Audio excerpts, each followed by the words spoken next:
The profound and wondrous Dharma is rarely encountered even in 100 million kalpas.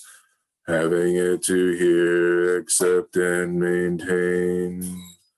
May I taste the truth of the Tathagata's words. This morning, longtime Sangha member Barry Vesser will be offering the talk. So welcome, Barry. Thank you very much for speaking this morning.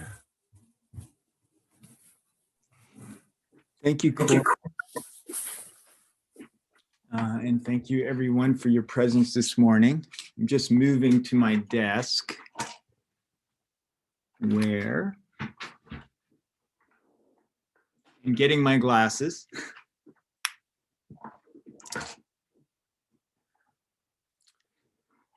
I'm going to give a talk today about living with loss. And please let me know if you can't hear me well enough. Sometimes my speaker isn't so good and I can get closer to my computer. This has been quite a year, and we have all been touched by loss in some way. And while my circumstances are relatively privileged, loss has compounded on loss, and I feel stripped down and a little adrift at times.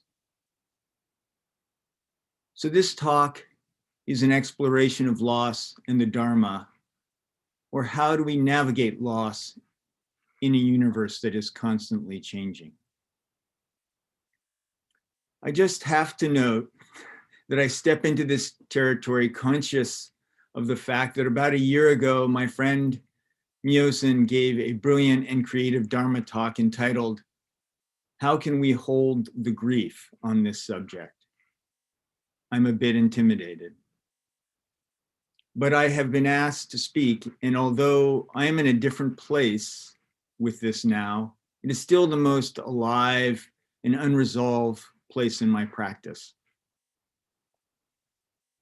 Loss is the part of impermanence that bites.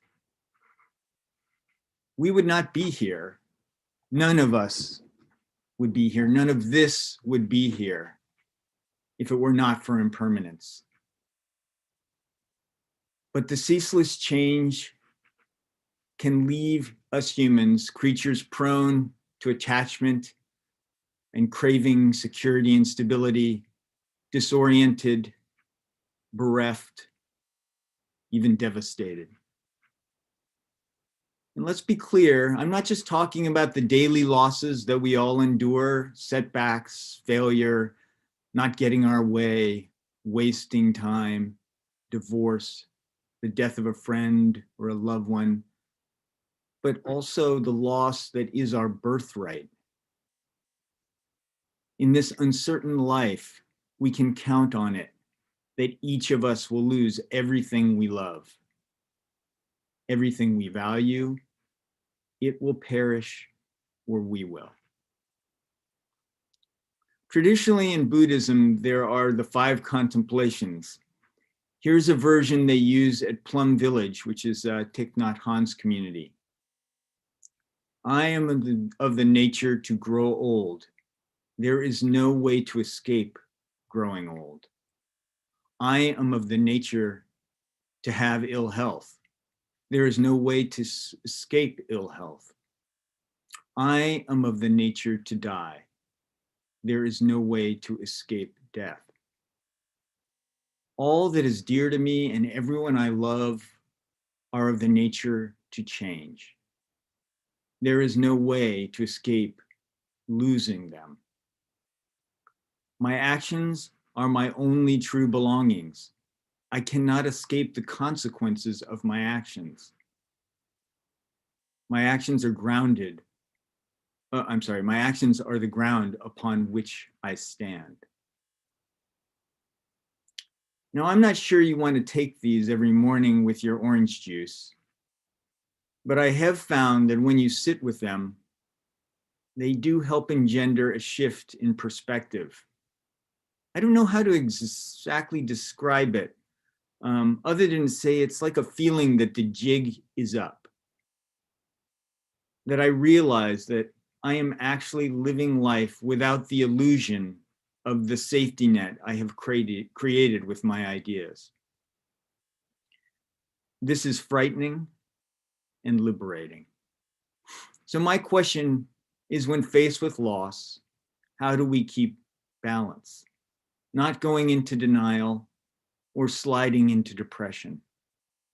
How do we live wholeheartedly aware of our vulnerability, knowing that our heart will be battered again? How do we act with integrity when even that will not save us? This year has given me ample opportunity to lean into these questions with my practice. COVID started with the loss of our beloved Sangha member, Alice Jean.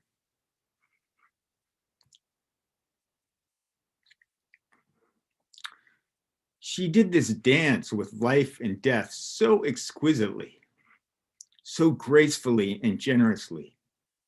And it really rocked my world to encounter it. She opened my heart-mind to a new perspective on loss and death, one that came from a place of acceptance, wholeheartedness, love, and compassion. She disarmed me, and I doubt I would have the courage to give this talk without her example. On November 16th, my father-in-law, David Cohen, passed in his 95th year. He had been struggling with dementia for several years. He stopped eating and he died. My wife, Michelle, was able to be with him the last week of his life, and I saw him the night before he passed. Right after he died, I sat at his bedside reciting the last line of the Heart Sutra over and over. Gate, gate, para, gate, parasam, gate, bodhisvaha.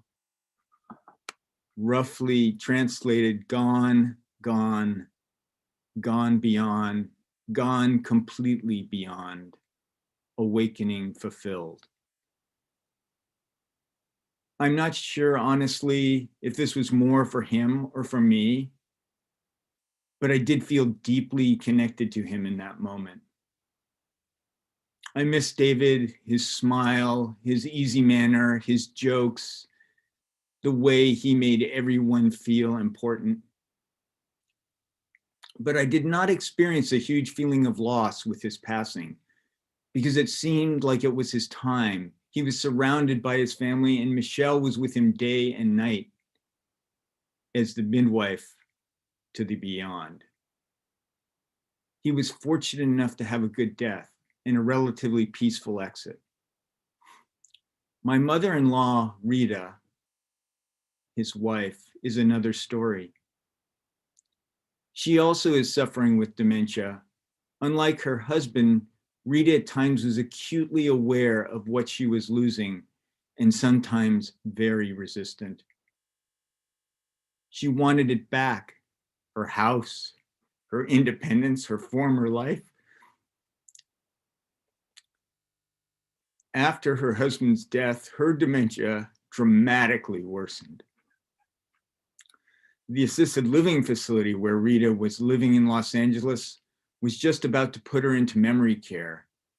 At the same time, the second wave of COVID was hitting LA, so that the family was not allowed to enter the facility. The isolation was hard on Rita and was probably the worst thing for the disease and for the grief of losing her husband of 65 years. Michelle decided to take her mom out of the facility for a week. She and her sister picked up Rita from Southern California and brought her up to our house. This was a precious and challenging visit, We had many sweet moments with Rita, but she also suffered from paranoid delusions. And when she was in that state, she was mean and could say things that were really hard to hear. She was also a poor judge of her own abilities, so we had to be with her all the time to make sure that she used her walker and didn't fall. She also refused to take her medication, so she was up much of the night trying to pack or protect her things from being stolen. New Year's Eve, we had a great day. We took her out for a walk, let her feel the sun as she sat in her wheelchair. We had a great dinner together with a homemade banana cream pie for dessert. She went to bed early that night, and I stayed with her. Unfortunately, that evening, she was in a paranoid delusive state, believing that her daughters were trying to steal from her. She was angry and restless, up many, many times during the night. It is a strange sense of loss, seeing someone you know and love who is now a very different person, with feelings that her former self would never express. It was incredibly painful to witness, even though I knew it was the disease producing these delusions in her brain. About a week after Michelle and her sister took Rita back to LA, where she had a pretty difficult time adjusting, and shortly after the January 6th insurrection at the Capitol, I was playing tennis with some friends on a Saturday. I was playing badly and was frustrated with myself, and then I got angry. I realized this anger was not about my tennis ability. So when I got home, I meditated for a while. I allowed myself to feel the tightness in my jaw and in my shoulders. I could see how the dismay and anger over the insurrection and my resistance and anger about Rita's condition were all mashed up in my feelings and were just pouring out of me. These feelings didn't go away, but the sitting helped. It helped identify what was actually happening inside me. And I knew that at the base, my reaction to both of these situations was about feeling a loss of control. Rita's situation is a manifestation of one of my worst fears for myself. And the insurrection showed how something I cared deeply about, the status of our democracy, was totally out of my control. Loss of control is perhaps the most terrifying loss that I confront in my life. Even though I confront some form of it almost every day in some small way. And loss of control, it's really a misnomer, isn't it? Since I never really had control in the first place. It's really the loss of illusion of control, which regrettably in my case only lasts for short periods. Interesting and telling that a fear of the loss of an illusion can be so threatening and elicit anger and denial. As luck would have it, that day, I had a meeting scheduled with a friend to hike to the top of Taylor Mountain. He patiently indulged my rantings when I got there about where this country is headed and how hard it was to see Rita in this condition, hopefully toned down a notch or two after my sitting. And at some point I remember looking up from the trail and seeing this huge oak, its muscular branches covered with a vibrant and velvety green moss. I think I stopped in mid-sentence. Its presence, its beauty, and the relation of it to me reminded me that this was my reality now, not the story and the rantings I had brought with me to this place. As we continued to climb, the landscape opened and you could see a thin ribbon of fog over the distant ocean and lace through the hills. The Santa Rosa plain laid out like an incredible, intricate train set. The vastness of this perspective dispersed my anger and left me with an acceptance and a genuine sadness. But it was a wistful and thoughtful sadness, one that made me feel connected to this amazing view in everyone else who was in the same human condition that I was. Grief can take us through some of the hardest teachings, but of course it helps if we are willing to give ourselves to it. Gregory Orr, a fine poet from my alma mater, the University of Virginia, who killed his brother in a hunting accident when he was young, says this: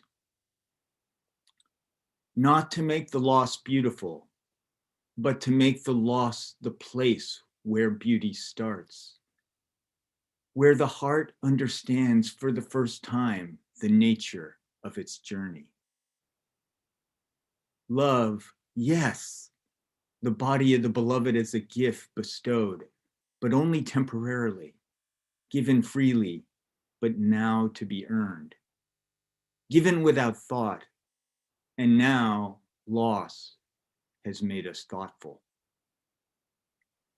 A few years ago, Jisho related a story about a disciple of Hakuin named Satsujo. That stayed with me and I think is relevant in this talk. By the way, that story is from a book called The Hidden Lamp, a fine collection of Zen stories about our female ancestors. Highly recommend it. The book says, when Satsujo was old, she lost her granddaughter, which grieved her very much. She was sitting in the entrance of her home weeping when a man from the neighborhood came by and admonished her. "Why are you wailing? If people hear you, they'll say, 'That old lady once studied with Hakuin and was enlightened, but she's obviously lost her mind. You ought to calm down.'" Satsujo glared at her neighbor and scolded him, saying, "You bald-headed fool, what do you know? My tears and weeping are better for my granddaughter than all the incense, flowers, and votive offerings." The man, it is said, left without a word, probably completely unconvinced, still thinking she had lost her capacity, when of course she was giving full evidence of her capacity. My first reaction to this story when I heard it was, whoever said awakening was supposed to disconnect us from our humanity? Equanimity is not the absence of feeling. It is being willing to feel your feelings and not be in denial of them or be overwhelmed by them. I heard poet and author David Whyte once comment that awakened people and sages who he had met had not overcome or transcended their vulnerability, but rather that they had accepted it, had become comfortable with it. Susan Moon, in her commentary on the story in the book, says, Satsujo respected her own grief. It was a sign of her deep connection to her granddaughter. She didn't need to be told to recover her presence of mind because she never really lost it. She knew that children need to live in a world where old women weep at the death of a child, even if they've studied Zen for many years. Perhaps one gift of grief is that it can dissolve this sense of an isolated self, protected from its environment. It can wash us clean of our ideas and thoughts about how life is supposed to be with an overwhelming and undeniable is. It can obliterate some of the stories that Jisho mentioned in her wonderful talk last week, leaving us naked before the present. Or less dramatically, it can soften us, eroding the mental construct of our separation from whatever it is that we have lost. Because just as all around us is change, so we too are changing. I hope that this poem that I wrote and dedicated to the sons of 3 of my friends who died from drug overdoses in as many years, at least 2 of them involving fentanyl, captures some of Satsu Joe's teaching. It's called Lost Youth. I may get a little emotional. Lost Youth, for Micah Sawyer.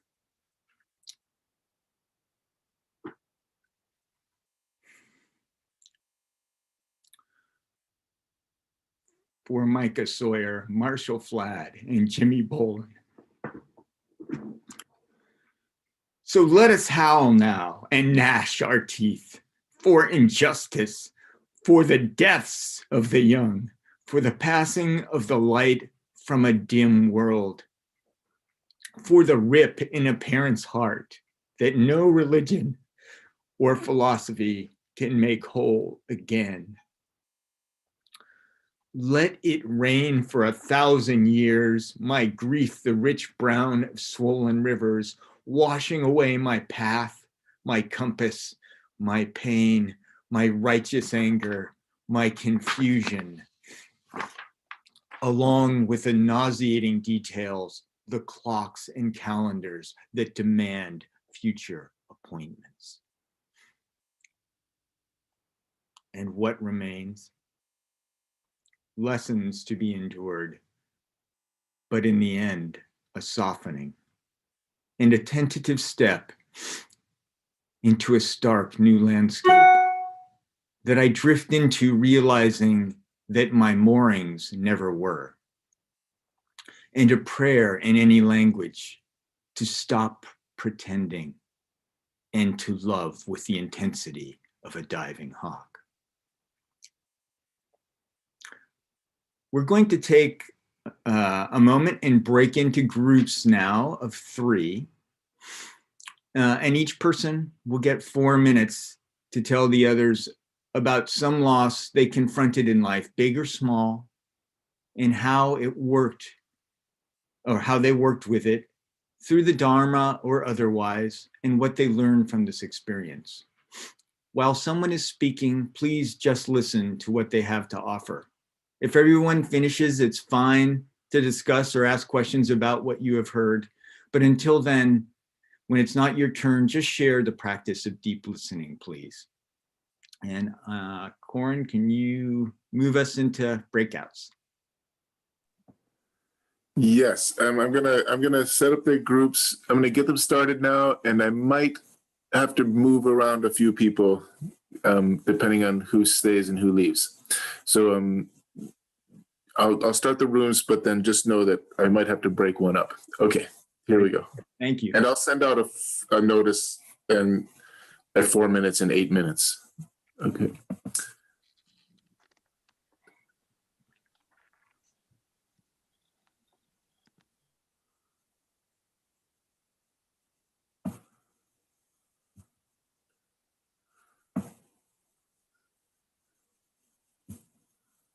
Let's see. 2 people there. Peggy is not joined. Okay, I'm going to move you to room 12. Move to 12. Move to... Jude's by herself. Uh-oh. Let's move her to 8. See, okay. G shows by herself. Let's move her to 6.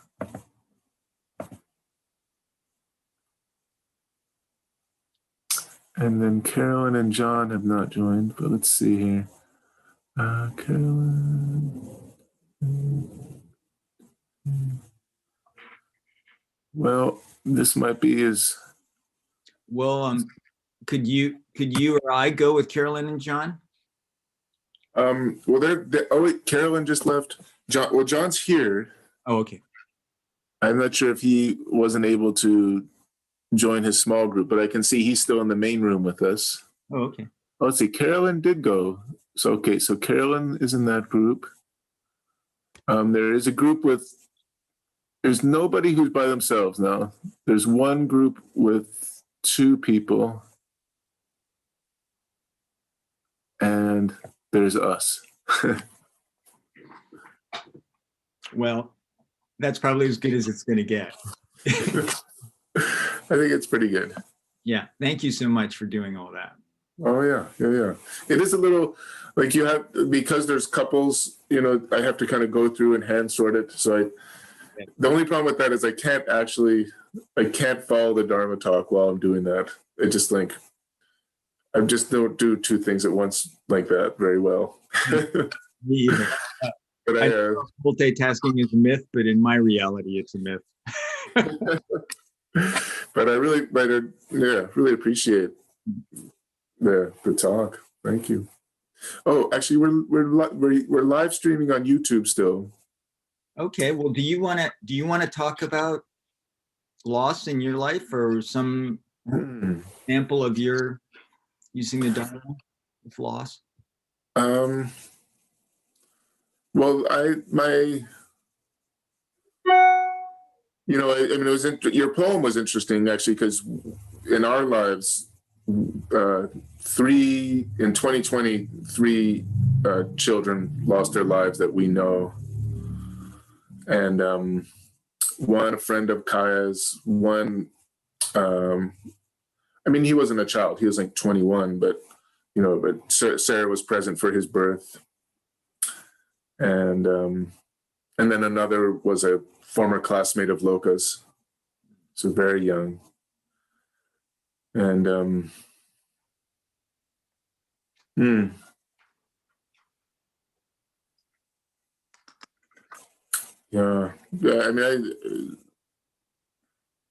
I think softening and appreciation of life.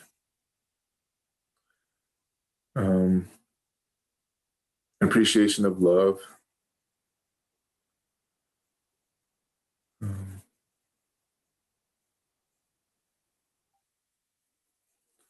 And I can feel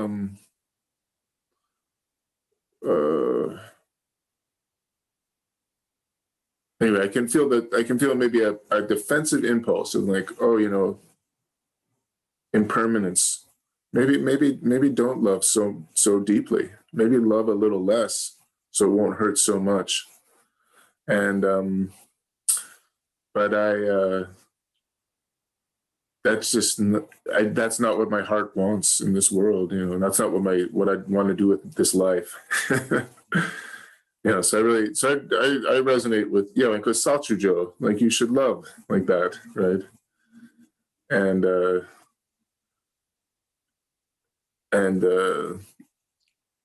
we're set yourself up for outrageous grief and meet it. Mm-hmm. Yeah. Let's see. I think I should send out a message. 4 minutes.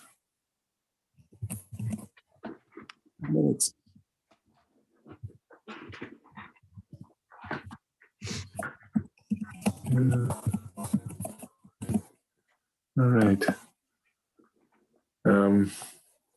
Would you say, Corin, that that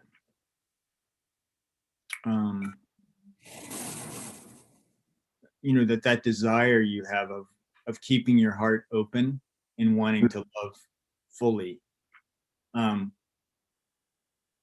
you think that's part of what you came into the world with, or do you think you've cultivated that through practice, or both? I would say both. Yeah. I would say I feel like it's coming from when I'm like saying what my heart wants. I'm kind of like what the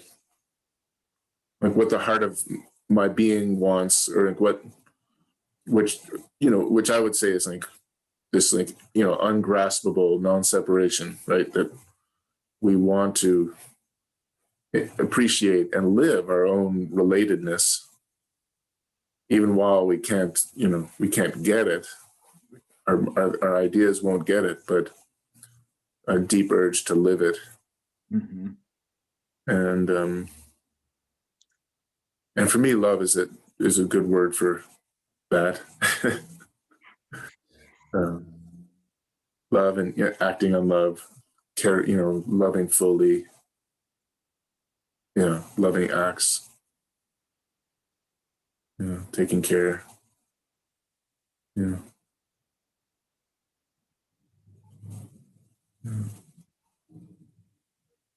Yeah, I have to say, I think that probably as a result of some things in my childhood, I think that impulse towards self-protection is pretty strong. Mm. And that's created suffering, in my life, both for myself and for other people who are close to me. Because I think when you don't show your feelings, or the feelings that you show are anger and resentment, and that impacts you and anyone who you encounter. So I think it's kind of a combination for me of practice and circumstance that's made me shift that. And I think one of the reasons that Alice Jean had such a huge impact on me is because she showed me that self-protection without ever pointing it out, just by being who she was so completely without it. Like, I mean, not in a negative sense, not in a careless sense, but just like, I'm not going to live my life that way, and I was like, whoa, it's kind of like, coming out of a cave and being in front of the sun or something. Yeah. Wow. Yeah. It was really powerful what you brought up about Alice. Yeah. Yeah, well, I definitely feel like it's like a lifetime work to love and love well and love fully. Yeah.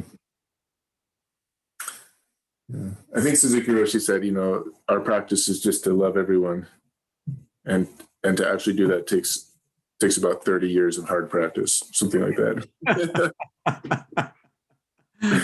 Yeah. 30 years sounds like a cakewalk to me.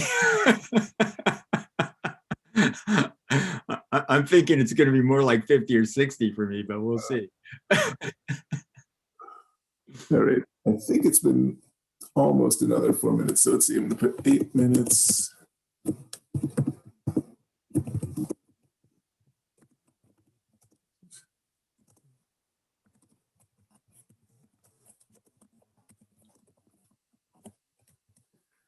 All right. Sending it out. All right. So we should close the groups in about 11:08. And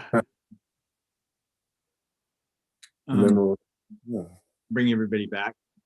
And then bring everyone back. And then do you want to have, and then or were you going to continue with the talk or have Q&A at that point? What I'm going to do is I'm going to have about 10 minutes for everybody to share, or not everybody, but who wants to, a few people, maybe 3 or 4. And then I'm going to wrap up the talk. That should take definitely less than 10 minutes, Okay. And I wasn't really thinking of doing Q&A at the end, but if we have time and people want that, I'm not closed to it, but I just. That might be what you just outlined. That might be, yeah. I think we don't want to go past 11:30. No, we won't go past 11:30 for sure. Great. I'll make sure that happens. If we're getting close, I'll just cut something out. Okay. I think what you just said there'll be plenty of space. So, yeah.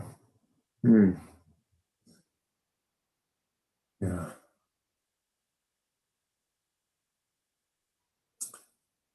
Yeah, and we have our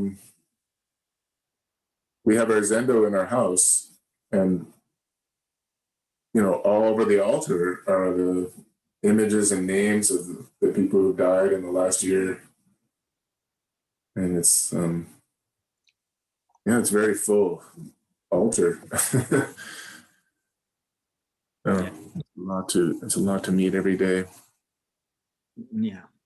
There's a whole nother aspect of this that there were so many things I couldn't talk about. I just decided I got to go with what's personal and like really, direct in my heart. But I was like, oh, Black Lives Matter and the racism that we've all seen unveiled, in the last year, and COVID, and how many people have died or been hurt or lost someone, as a result of that. It's just so, yeah, to me, it's just such a time of enormous loss.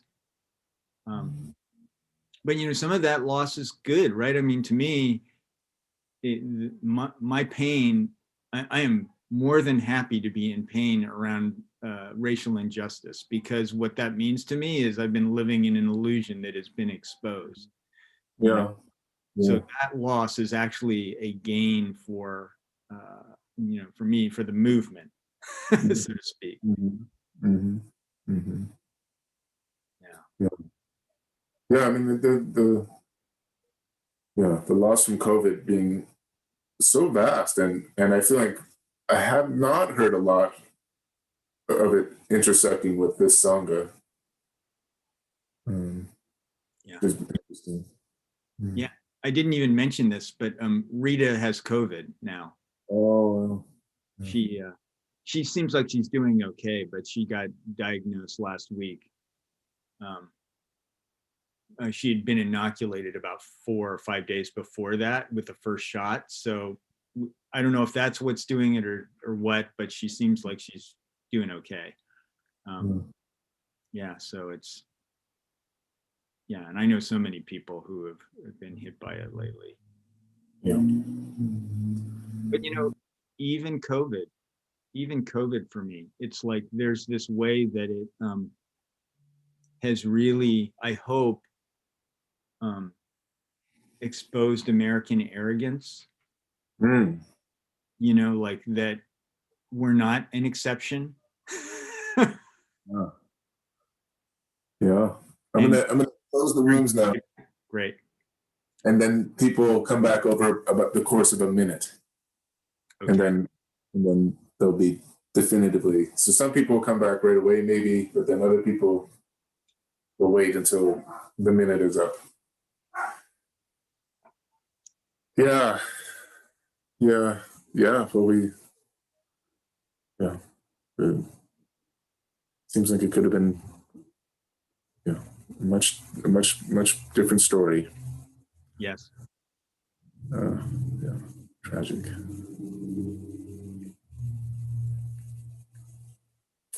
All right, let's see.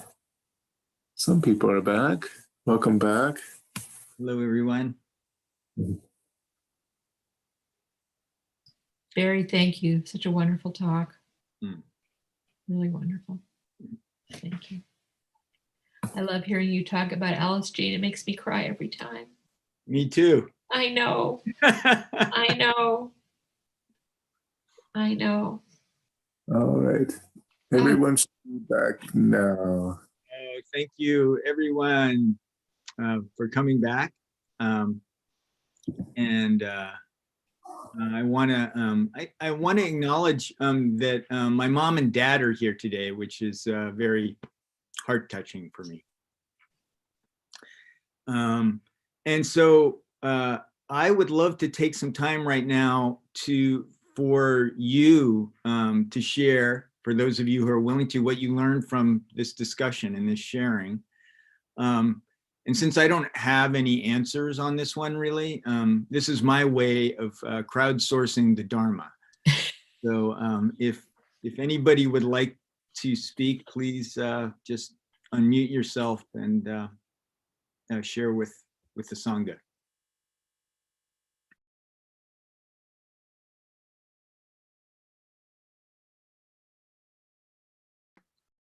Well, I'll speak. I'm Michelle. I'm Barry's partner. And just so heart touching to hear him talk about my mom and dad and that experience. And yet, I really want to really acknowledge a deep teacher for both Barry and I in the Dharma, and somebody who has gone through so much loss in their life. And I've learned so much from their great heart and practice is Ken Sawyer.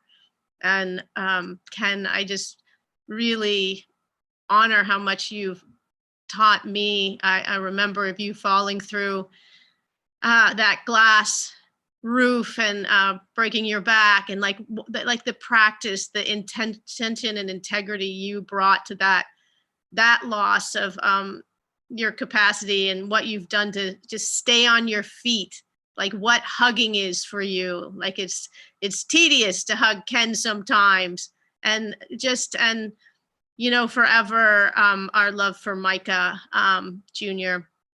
and the strength of your heart and the strength of your practice has taught me so much, and has allowed me to sit at my parents' bedside, my dad's bedside, and be the end of life doula, and lean into death, lean into what that is, that sacred time.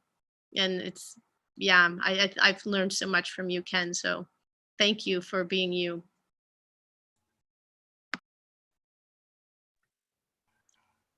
Here. Am I on? Boy, from both of you, when Barry, you said this would be, it was difficult for you, that you might become emotional. Of course, I burst into tears when you mentioned Micah's name. Thank you. It was a wonderful tears. And actually, in the last year of his life, Micah worked on Barry and Michelle's trailer. So they actually got to know him. I mean, that was the way you got to know him, right? You sort of barely knew him before that. And he loved going out there and working with both of you. And I really value that he really liked that, and you were so kind to him. And I don't know, maybe that's about all. It's been of course, it was extremely painful for us. For those who don't know, this is my 22-year-old grandson who was a heroin addict. And we went through years of working with this. And we never thought he would die because he's only smoked heroin. He didn't shoot it. But it was laced with enough fentanyl to kill him, and he died. The only sort of good part of it was that he died immediately. But of course, it was devastating to us, and even more devastating, of course, to my son and his wife.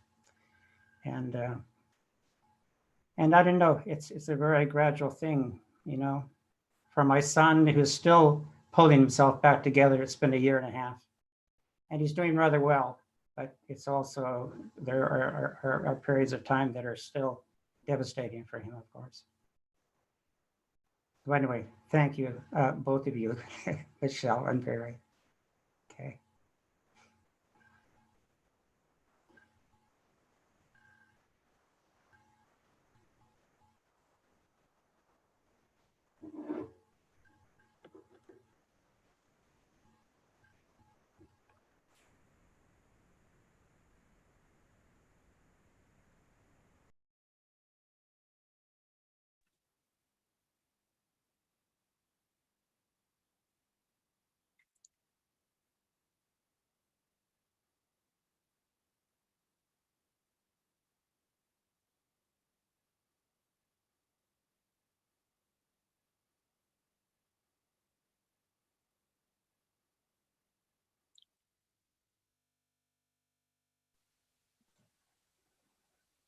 Barry, I want to thank you for your talk. It was beautiful and so rich.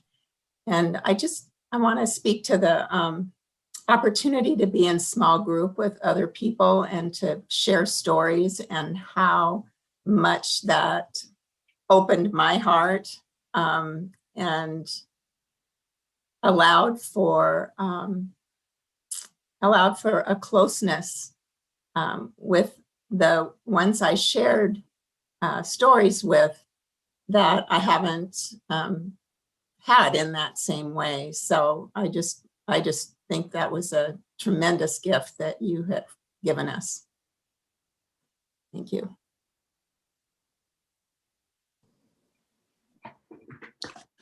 Thank you, Barry. Really appreciate how personal you made your talk, because I think the Dharma is most meaningful when we can relate it to our lives, and it's a real gift to be able to bring incidents of our lives, to take it from the abstract to the heart level. So your stories of Michelle's parents and the young man who died, and the suffering and returning to practice was really meaningful. So thank you, Barry.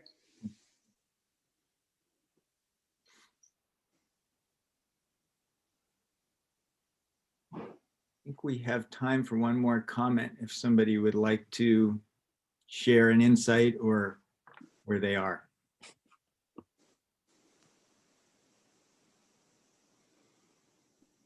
Barry, I'd like to thank you. Beautiful. And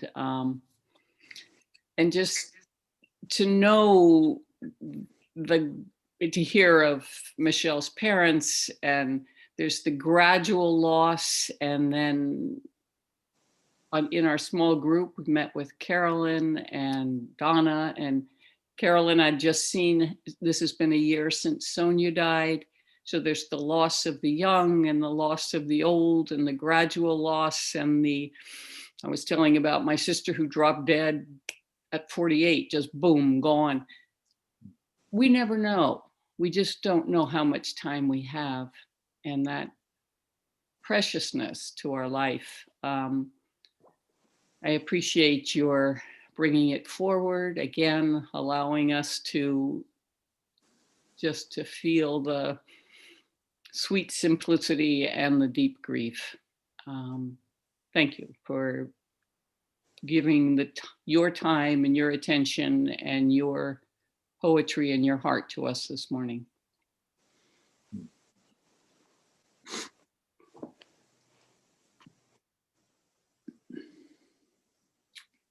Thank you all so much. I really appreciate that. And I want to add a little note to what Michelle said, Ken. I consider you a mentor of mine, someone who has really showed me how to practice wholeheartedly. So thank you for that.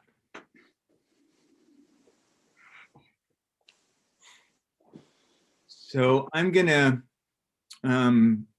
give you a few closing thoughts on my reflections on practice with loss. And thank you all so much for your contributions, both to the group, but also to one another and to yourselves in the small groups. That for me is the most important part of this, truly. First, for myself, giving up the self-protection project seems to be key to not checking out or being angry that life has once again gone off my script. One way to do this is by not turning away from loss and being willing to sit through the discomfort. Seeing what it actually contributes to me. This takes honesty and some clarity to see what is actually arising within us. And then compassion and patience to just sit with it. Not judging whatever arises, anger, fear, resistance, but acknowledging them. The way you would an upset child, with care and curiosity. Then I believe we will find the sadness and grief underneath that so needs to be expressed. It also helps me to remember that we are change too. The self is not static. If we are part of the welter of change that is life, then holding on is like the wind grasping the wind. Perhaps it's minimally helpful to understand this conceptually, but if we can take a moment to feel it, to drop into it, it can bring us to the present, the only place where we can truly care for ourselves and others. And maybe we need to reevaluate our ideas of both gain and loss. When is gain loss? We all have seen this. Someone gets something that they want, and it has many unintended consequences. When is loss gain? When we are freed from some burden or offered a new perspective. For me, poetry is another way of coping with loss, with the human condition. It attempts to create beauty and uncover understanding from our suffering. Good poetry reaches beyond language. I'm going to end with a David Whyte poem, which I think has a beautiful way of framing loss. It was the last poem that I recited for Alice Jean.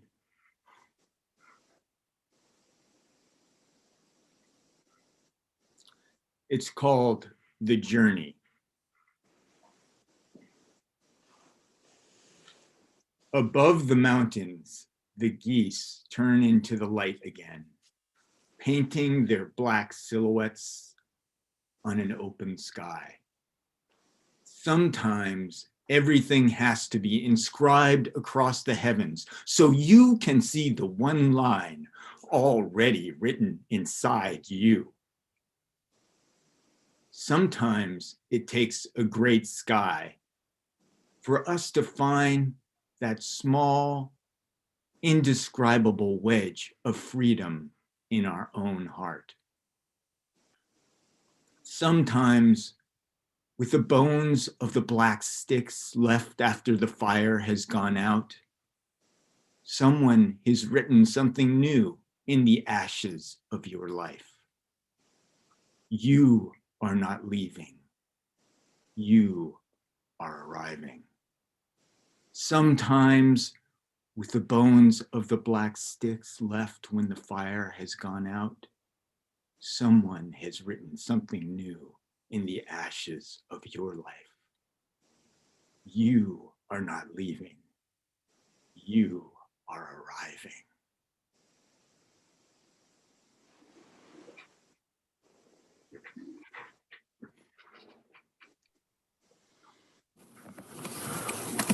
All right, the closing verse is in the chat. For great bodhisattva vows, Beings are numberless. I vow to free them. Delusions are inexhaustible. I vow to end them. Dharma gates are infinite. I vow to enter them. The Buddha way is boundless. I vow to realize it.